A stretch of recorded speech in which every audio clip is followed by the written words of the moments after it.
your expensive plate," Gentle announced loudly, pulling out a chair for Chidinma like a gentleman in a movie.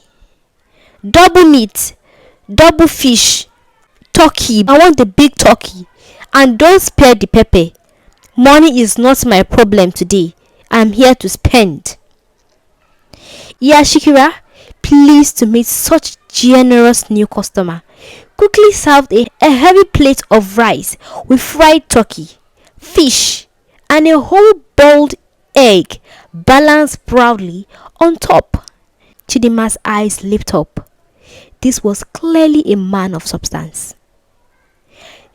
Gentle talked throughout the meal, his voice rising higher than the smell of the pepper soup nearby. He told Chidinma about his 3 imaginary houses in Lekki, his friendship with Governor, and how a certain senator once begged him to run for local council chairman, an offer he humbly declined because politics, according to him, was too dirty for a man of his standards. Chidinma listened, impressed, chewing slowly and nodding at every unbelievable claim. Just as they finished the last spoonful of rice, Gentle suddenly clutched his stomach. "Ha! Chidinma, please excuse me. Please excuse me small. This stomach of mine is disturbing me seriously. I need to go to toilet now." Before the poor girl could even respond, Gentle had jumped up from his seat and disappeared down the street like a man being chased by area boys, leaving Chidinma alone, confused, staring at an empty plate and an empty chair. Some people run from poverty. Other people run from poverty and then build an entire kingdom of lies on top of it. Today's story is about the second one. His name is Mr. Gentle. Yes, Gentle. His mama gave him that name hoping he would grow up soft-hearted and humble. Instead, the boy grew up and turned into the biggest mouth in the whole of Ajegunle. Before you even finish saying good morning to this man, he has already told you he owns 3 companies. He schools his children abroad, and the vice president personally calls him whenever there is a national emergency. Grab your popcorn, my friends, because Gentle's mouth is about to write a check his pocket cannot cash. Gentle moved to Lagos 2 years ago from his village in Delta State. Back home, things were hard, very hard. He couldn't feed his family properly.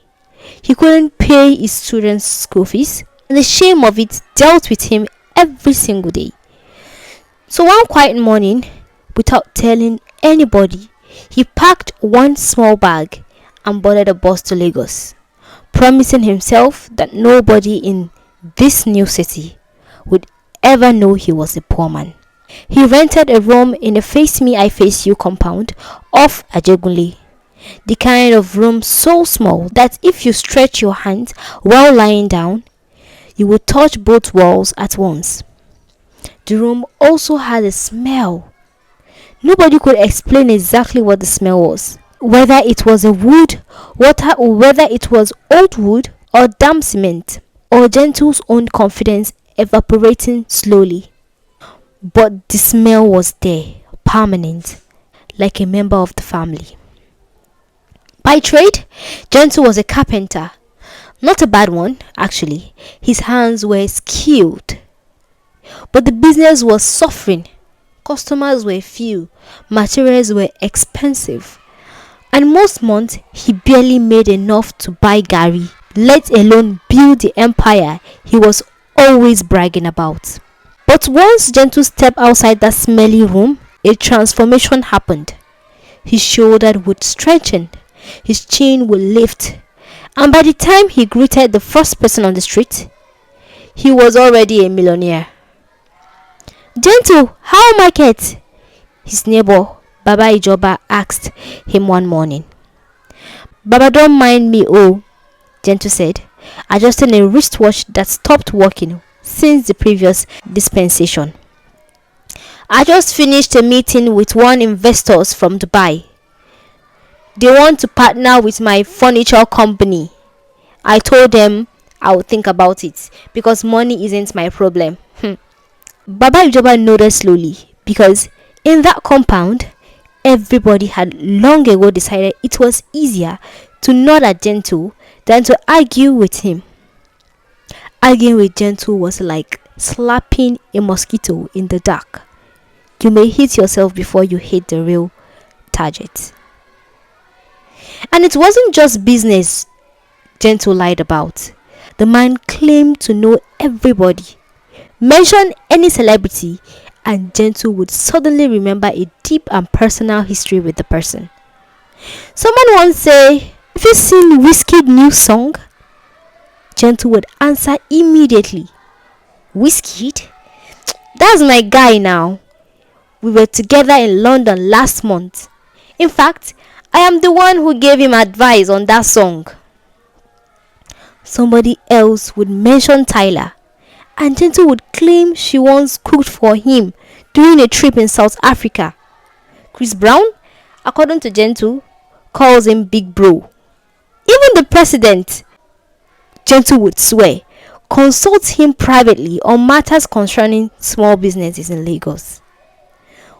Nobody believed a single word, obviously, but everybody enjoyed the entertainment because life in that compound was hard and Gentle stories were free comedy.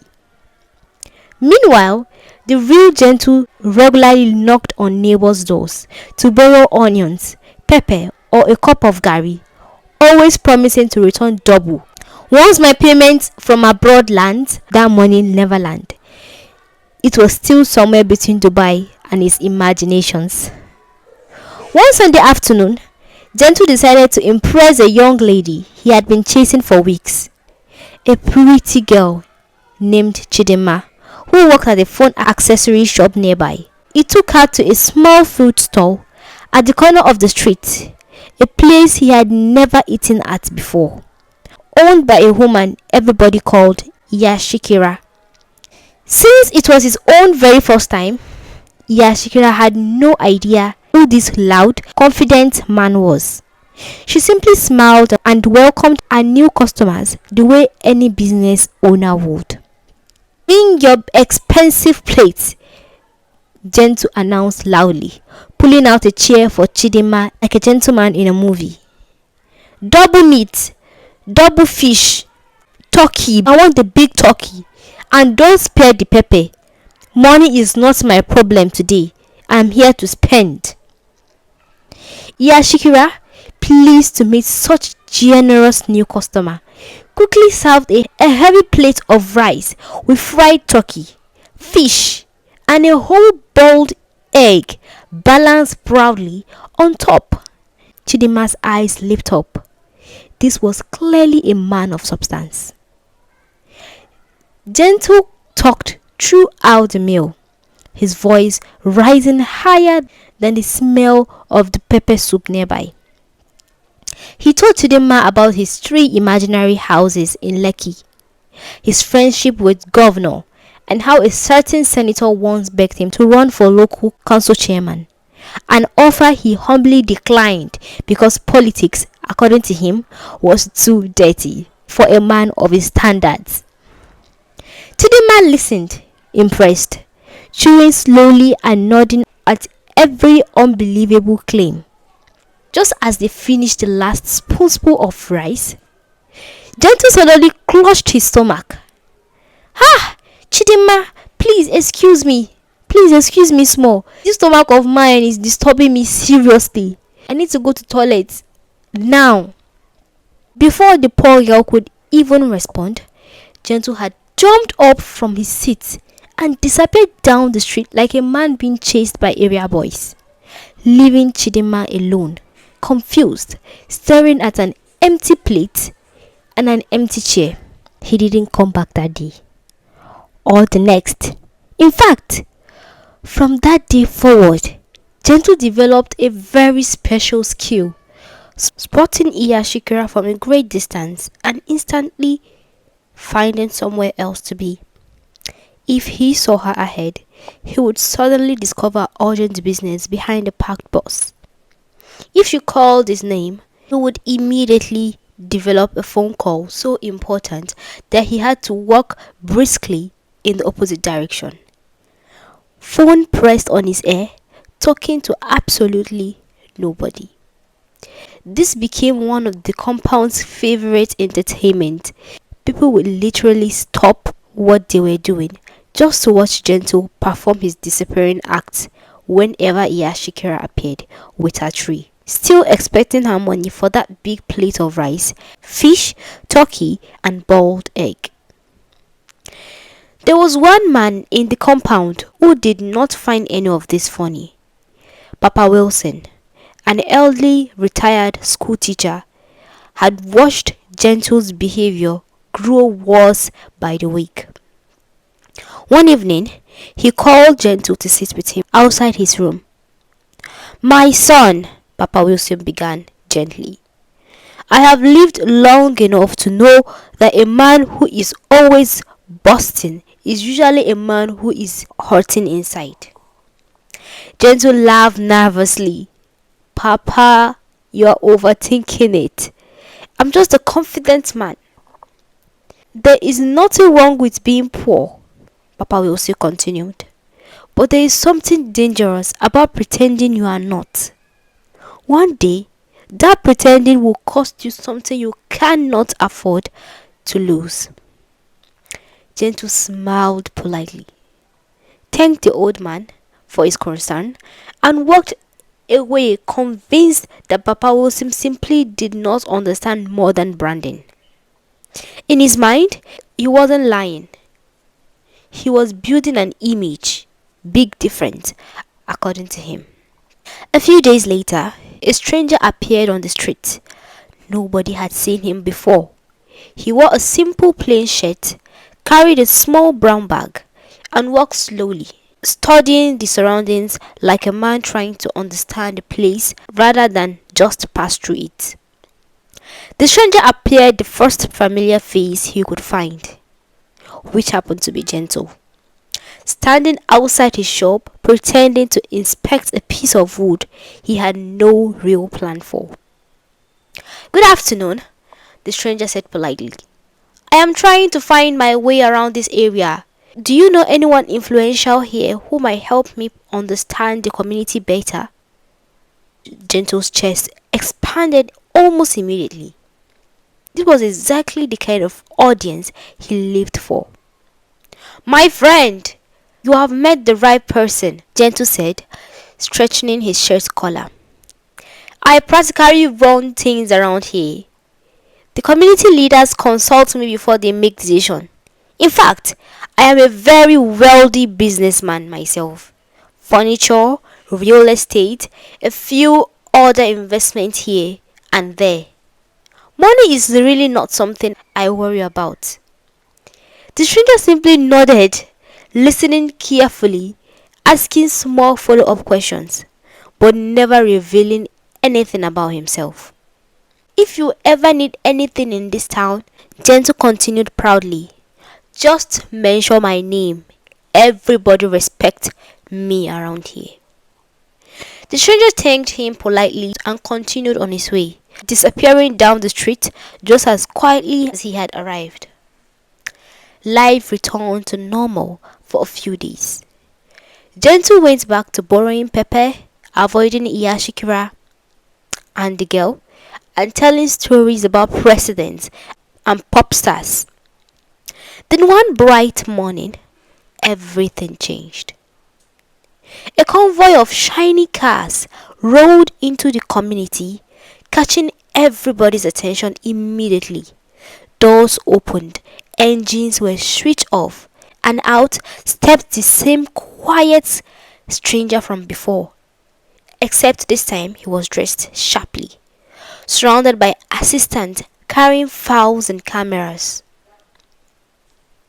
The community chairman rushed forward to receive him personally, ushering him towards a small podium that had been quietly arranged under the mango tree. "My people," the chairman announced, raising his hands for silence, "please welcome Chief David Oniano, a respected businessman and philanthropist. Murmurs spread around the growing crowd. Apparently, Chief David has spent years quietly visiting different communities, disguised as an ordinary traveler, searching for honest, hard-working people who genuinely needed a helping hand. After discovering that public donation too often ended up in wrong pockets. I have spoken to many people here over the past week, Chief David announced. Today, I want to support a few individuals whose story touched me the most. Excitement rippled through the crowd. Gentle, standing near the front, immediately puffed out his chest, fully convinced that his earlier conversation with the stranger had sealed his fate. He began mentally spending the money before a single name was even called. He imagined himself finally moving out of his smelly room into a real house, maybe even two houses, so you could brag about having a second property without technically lying for once. He imagined opening a proper furniture showroom with his name boldly written across the front. He imagined finally paying off Iyashikira and getting the girl back. Not because he wanted to, but because a real millionaire shouldn't be seen running from a food seller. Chief David began calling the names. The first was an elderly widow who had spent years selling groundnuts just to survive. The second was a young mechanic quietly raising his three younger siblings after losing both parents. The third was a determined young girl fighting to keep her small tailoring business alive despite constant setbacks. And the fourth was a bright young lady who desperately needed financial help to continue her university education. Each name brought fresh cheers and applause from the crowd. Gentle clapped along, waiting patiently, certain his name was coming next. Chief David closed the file. These are the selected beneficiaries for this community, he announced. Gentle blinked. Surely there was a mistake. Maybe a second batch was coming, so he waited. But nothing happened. As Chief David began walking towards his car, Gentle panicked and rushed after him, nearly knocking over a bucket of pure water sachet in the process. Chief, please, 1 minute, Gentle called out, breathless. I believe there's been a small oversight. My name wasn't mentioned. Chief David turned to face him calmly. Ah, I remember you. The wealthy businessman with the furniture company and the influential friends. Gentle laughed nervously. Yes, that's me. Then surely, Chief David said, a man of your standing doesn't need my help. In fact, I need your help. Gentle opened his mouth to build another lie. One final desperate lie to save the situation. But for the first time in years, nothing came out. His mind, usually a factory of fabrications, was completely empty. Sir, he said slowly, his voice shrinking with every word. I was exaggerating. I'm not actually a millionaire. I don't own any houses. I don't know any senators or Davido or the president. I'm a carpenter. I'm struggling. Business isn't well. I owe a lot of people money. Even the woman down the street for a plate of rice I ate weeks ago. The crowd, now fully gathered around, burst into laughter. Though Chief David's expression remained calm, almost gentle. If a man can lie so easily about small things, Chief David said, how can I trust him with something big? Just as those words settled over the crowd, A new commotion began at the entrance of the street. A plump woman in a colorful wrapper marched forward with fire in her eyes, dragging two chubby children behind her, an 11-year-old and a 13-year-old, both struggling to keep up with their furious mother. "Chikwemeka!" she screamed. The whole street was silent. Nobody in that company had ever heard that name before. Gentle froze like a man who had seen a ghost, mostly because he had, technically, just met one from his own past. "That's not even his name," someone whispered. The man stormed straight up to him, and before Gentle could explain anything, she landed on a solid slap across his face that echoed down the street, followed by another, and then she began chasing him around the tree while the crowd watched in stunned silence. "You left me and your children in the village 2 years ago," she shouted, "telling me you were coming to Lagos to find work and send money home. Instead, you've been calling yourself a millionaire, telling people you are single, telling people you are rich, while your students are eating garri without sugar because their father abandoned them." The crowd gasped. From somewhere in the crowd, Iyashikira's voice rang out clearly. "So this is the same millionaire that owes me money for rice, fish, turkey, and one full egg since last month? Ah, God is faithful today, oh." Once the chaos settled and Gentle's wife had calmed down slightly, still holding her slippers threatening in one hand, Chief David stepped forward again. "I already suspected he was exaggerating from the first conversation," Chief David said calmly. "But watching him these past few days, I noticed something else too. His hands are skilled. His work as a carpenter, when he actually focuses on it, is genuinely good.